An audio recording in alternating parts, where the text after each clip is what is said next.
А что касается неоднократных запретов служения и отца архимандрита Дорофея Дбар, и отца Андрея Ампар, то, конечно, это лишний раз показывает о том, какой канонический беспредел происходит сегодня в Абхазии. Вот когда рукополагались в священники и отец Андрей, и отец Дорофей более 10 лет тому назад, те люди, кто их рукополагал, епископы в Майкопе находившиеся, сначала это был Филарет Карагодин, кто рукополагал отца Андрея, потом уже епископ Пантелеимон, который сейчас является митрополитом Красноярским, они прекрасно понимали, что они рукополагают жителей Абхазии для того, чтобы они служили в Абхазию. Вот сегодня, когда мы говорим о проблеме церкви в Абхазии и говорим об этом открыто, вот сейчас запрещать и отца Андрея, и отца Дорофея необходимо, мотивируя это канонами церкви. А тогда, когда рукополагали и отца Андрея, и отца Игнатия Киута, и отца Дорофея Дбар, почему тогда те епископы не задумывались о том, какие последствия будут? Ведь они прекрасно понимали, что эти священнослужители будут находиться и священно действовать не на территории Русской Православной Церкви, на территории, которую Русская Православная Церковь признает частью Грузинской Православной Церкви. В этом случае никаких сношений между епископами Русской Православной Церкви и епископами Грузинской Православной Церкви, синодами Русской и Грузинской Церквей не было. А это говорит о том, что уже тогда каноны были нарушены. И что мы сегодня видим? Тогда, когда по национальности абхазы священнослужители и отец Дорофей Дбар, и отец Андрей Ампар подняли вопрос в 2011 году, также при моем участии, о дальнейшей судьбе церкви Абхазии. Вот именно в этот момент Русская Православная Церковь начинает действовать. Но опять-таки не говоря о том, что и отец Дорофей, и отец Андрей действуют на канонической территории Грузинской Православной Церкви. Почему ни в одном указе о запрете в 2011 году, который потом был повторен в 2012 году, и который, как мы теперь знаем, в 3-й раз уже повторен опять-таки на 3 года, 15 июня сего года, нигде не говорится о том, за что запрещаются и отец Андрей, и отец Дорофей? За служение на канонической территории Грузинской Православной Церкви? За какой раскол запрещены в служении отец Андрей и отец Дорофей? Какая церковь существует в Абхазии?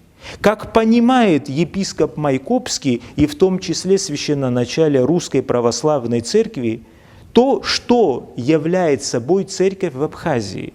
Если на территории Абхазии нет ни одного канонического епископа. На территории Абхазии сегодня есть клирики Грузинской Церкви и клирики Русской Православной Церкви, которые в лице одного клирика Грузинской Православной Церкви объявляют себя Абхазской Православной Церковью или Сухумо-Пицунской епархией.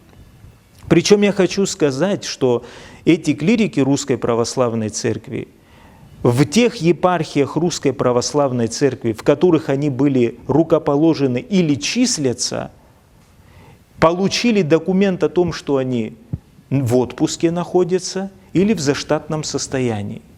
То есть они по-прежнему остаются клириками Русской Православной Церкви. Я могу перечислить и священнослужителей, как Афанасий Ковальчук, иеромонах Давид Гвоздава, клирик Северодонецкой епархии, который находится в отпуске. Но здесь, в Абхазии, они подписываются как клирики и священнослужители Абхазской Православной Церкви. А что это такое?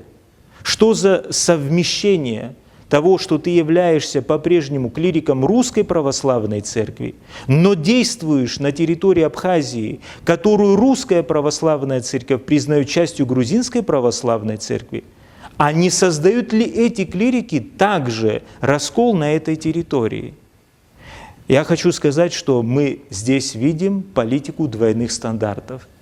И это, к сожалению, говорит нам также о том, что никто не хочет поднимать на межправославном уровне проблему православной церкви в Абхазии, проблему многонациональной православной общины в Абхазии. Нам, естественно, понятно, что мы не хотим быть частью грузинской православной церкви. Как бы на нас ни смотрели в русской православной церкви или в других православных церквах, мы сами для себя этот выбор сделали. Мы не хотим быть вместе с грузинской православной церковью. Вроде бы все говорят о том, что они хотят независимую православную церковь Абхазии.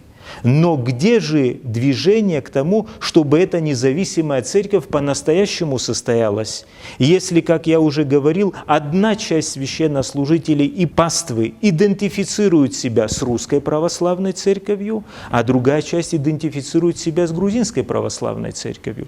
О чем может быть речь тогда?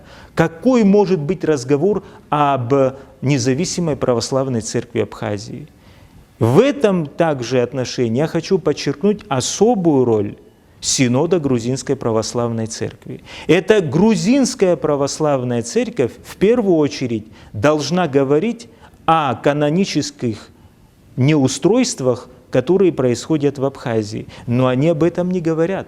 Они не называют даже действующих лиц, которые сегодня находятся в Абхазии. Почему?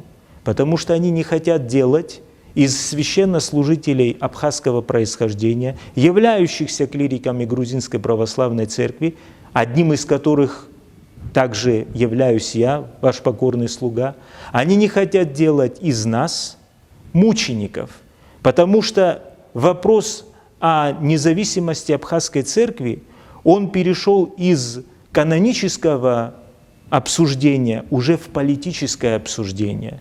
И об этом не раз говорил в том числе и грузинский патриарх. Я думаю, что на предстоящем Всеправославном соборе 2016 года вот эта проблема необсуждения многих церковных конфликтов, которые произошли на постсоветском пространстве, и в том числе в других регионах мира, где существуют независимые православные церкви и где существуют проблемы с другими этническими православными общинами, как, например, Македонская православная церковь, которая также существует независимо от сербской православной церкви, но она никем не признана. Вот эти проблемы будут подниматься. И, к сожалению, кто-то сегодня хочет умалчивать и все делает для того, чтобы абхазский церковный вопрос не поднимался на предстоящем Всеправославном соборе 2016 года. И это я хотел бы сказать в интересах и Грузинской православной церкви, и, видимо, Русской православной церкви. Поскольку присутствие Русской Православной Церкви в Абхазии уже наблюдается в течение более чем 10 с лишним лет.